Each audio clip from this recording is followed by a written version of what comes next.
The concept of the movie is set in the distant future. Initially, a voice informs the audience about the most devastating conflict humanity has ever experienced, known as the 60-minute war. Although the war lasted only an hour, it fractured the Earth's crust into numerous fragments, causing the continents to rearrange. The remaining humans established mobile cities, known as traction cities, which could move when necessary. Once several of these cities were established, the system of municipal Darwinism was put in place. As per municipal Darwinism, the larger cities, named predators, were capable of hunting down smaller ones and consuming their resources to survive. At the beginning of the film, a girl hiding her face beneath a scarf views the mountains through her telescope. She spots a colossal city, London, heading in her direction and hurries back to her town, Salzgitter. Unfortunately, Salzgitter is being targeted by the massive predator city, London. When the authorities learn of London's approach, everyone in town scrambles. The engines start, and in seconds,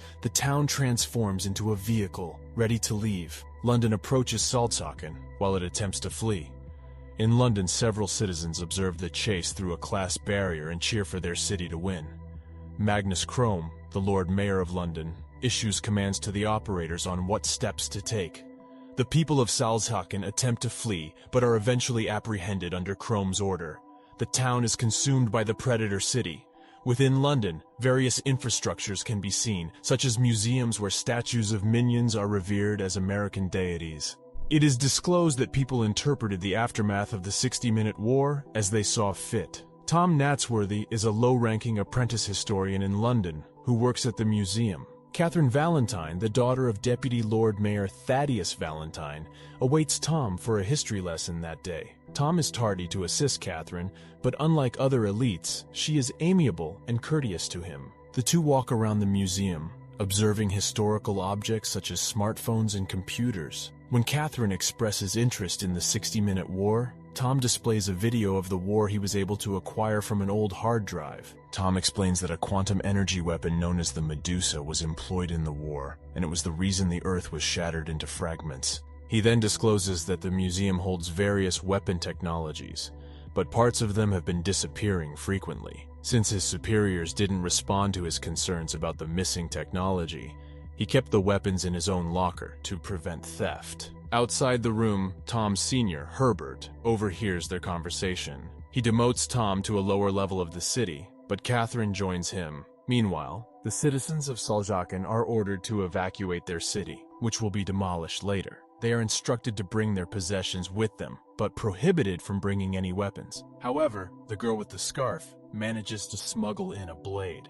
Tom and Catherine arrive at the lowest zone where the citizens of Salzgitter are being screened. Their task is to collect new electronics that Salzgitter possesses. Tom is fascinated by a top-of-the-line toaster. Just then, Deputy Lord Mayor Valentine, Catherine's father, compliments Tom on his extensive knowledge of technology. As they converse, a worker delivers a dangerous old technological device used in nuclear weapons to Valentine. Tom is disturbed by the way Valentine discusses the weapon. Meanwhile, the girl with the scarf approaches Valentine. As he converses with the crowd, the girl stabs him, proclaiming it's for her mother, Pandora Shaw. Valentine is stunned to hear the name. Before the girl can strike again, Tom stops her and chases her as she flees. They end up in the demolished town of Salzgitter. They manage to evade the demolisher and reach the waste chute. The girl falls into the chute, but Tom catches her, noticing a severe scar on her face. She introduces herself as Hester Shaw and reveals that Valentine killed her mother before letting go of his hand.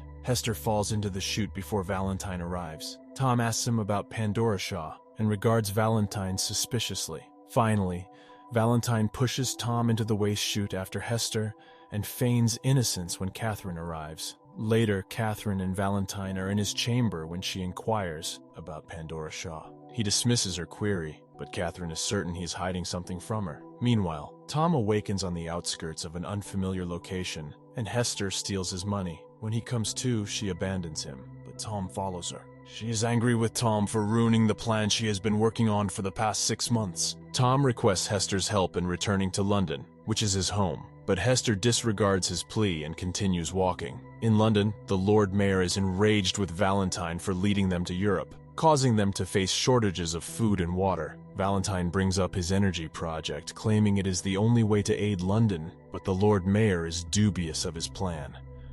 At night, Hester and Tom are resting when scavengers from the south who hunt people attack them. An elderly couple with their land-roving vehicle saves them from the scavengers. They even provide the two with a small room to rest.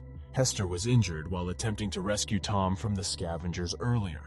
She partially dresses her wound and lies down. Later, she discloses to Tom that her mother, Pandora Shaw, was an archaeologist who enjoyed uncovering buried technology from the past. She worked closely with Valentine, who was always fascinated with her discoveries. Until one day, Pandora found something that Valentine wanted, which she did not want him to have. On that day, he killed Pandora and sliced Hester's face during the process. Hester also mentions a necklace that Pandora gave her before asking her to run away. A single tear rolls down her cheek as she finishes recounting the story. Meanwhile, back in London, Valentine visits the repurposed St. Paul's Cathedral, where he is secretly creating the nuclear weapon, Medusa. The historical technology disappearing from the museum was stolen by Valentine for the same purpose. He has realized that the small cities they hunt for are beginning to disappear, and soon, London will have no food or resources. Therefore, he desires to attack the non-mobile city of Shanguo, an anti-traction city that has all the resources London will need for hundreds of years. However, Shanguo is firmly protected by the shield wall. Thus, Valentine intends to use Medusa to destroy it and take over the city.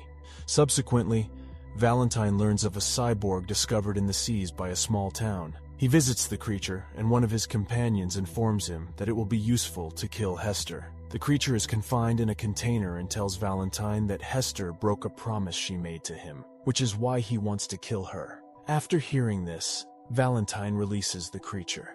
Meanwhile, Catherine visits Tom's friend Beavis to inquire about what her father is concealing from her. Beavis somehow knows that Valentine pushed Tom into the chute. Catherine is nearly incredulous until Beavis adds that her father is also conducting a covert project. In exchange for the information, Catherine offers to show Beavis the historical tech that Tom had shown her at the start of the movie. Meanwhile, Hester is still asleep on the elderly couple's vehicle when Tom wakes her up. He informs her that the vehicle is heading south, and the couple has deceived them. Tom finds a way out beneath the floor, but Hester cannot jump off due to her injury. He refuses to leave without her, and both are soon captured. They are then held hostage and auctioned off as slaves in a town. Hester is nearly purchased by a man, when suddenly, a girl who stands out from the crowd claims Hester for herself. The auctioneer recognizes the girl as a wanted criminal and member of the Anti-Traction League, Anna Fang. She works closely with Shanguo's leader Quan, and is here to liberate Hester. She kills the auctioneer in a single shot